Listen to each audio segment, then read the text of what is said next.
que hace un poco la diferencia con la religión hebrea, ¿no? O sea, de alguna manera ahí las mujeres estaban renegadas, ¿no? A un segundo plano, ¿no? Pero también en Roma. O sea, esto de que de la figura femenina cobrando tanto poder y tanta magia ha sido algo más actual, ¿no? Ha sido algo un poco más, contemporáneo, diría yo.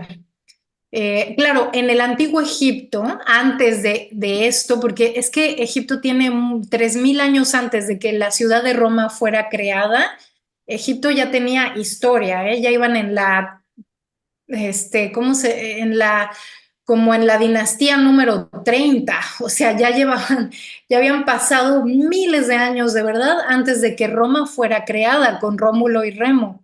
Entonces, tenían ya una historia vastísima antes de. Y desde ese entonces, en ese principio de los tiempos, la mujer era, como les decía, como Isis, igual de importante que Osiris, igual de importante que el masculino.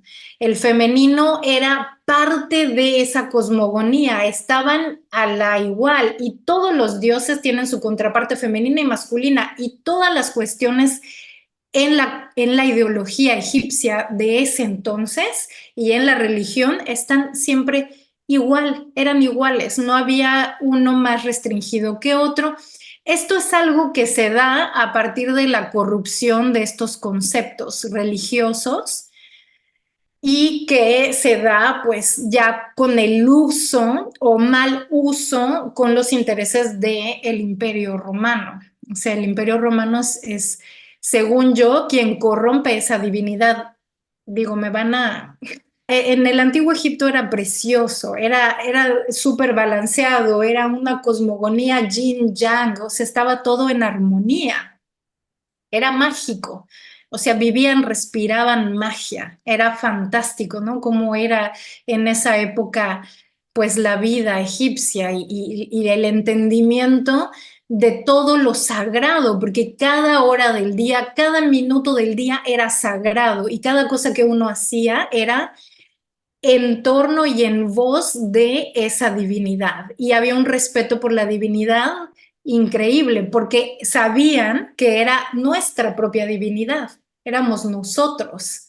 Entonces es como, sí, o sea, se entendía de una manera diferente. Todo esto fue olvidado, ¿no? En la historia, pasa la historia, pasan miles de años, pasan miles de cosas, miles de intereses, miles de personas que manipulan, que quieren otro tipo de retribución, que hay corrupción, ¿no? Y entonces, claro, llegamos a la actualidad y ya estamos completamente dormidos, completamente olvidados de nuestra propia divinidad, de ese contacto.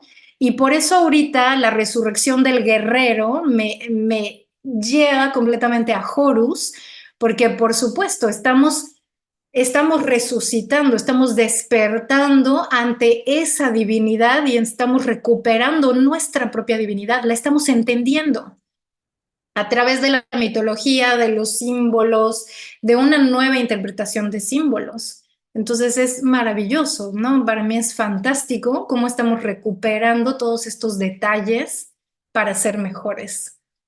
Y es lo que, bueno, o sea, yo he leído algo de que, o sea, realmente, o sea, la muerte de Jesús era como una iniciación de la alquimia de Horus, ¿no? O sea, que por eso es como que necesitaba como hacer eso, trascender para poder, renacer, ¿no? ¿Qué Sí, nos por dices? supuesto que yo estoy casi segura, no lo puedo comprobar, desafortunadamente, pero estoy casi segura que Cristo, si estuvo en la tierra, sabía perfectamente bien que su vida era un sacrificio. ¿Qué es un sacrificio? Es un oficio sagrado, es dar algo para hacer esa corrección energética y él sabía que iba a ser entendido, quizás no en ese momento, pero en este momento sí, ¿no? Miles de años después. Pero él sabía que tenía que ser ese sacrificio, dar su vida para que ese principio energético, esa corrección energética se generara y pudiéramos entenderla ahora. y pudiéramos decir, ok, no es que tengamos que sufrir, es que podemos, como esa corrección energética ya se hizo, podemos evocarla dentro de nosotros, esa información que está dentro de nosotros. ¿Y cómo accedemos a esa información? A través del chakra del corazón, que es lo que él representaba, ese amor incondicional, esa nobleza, esa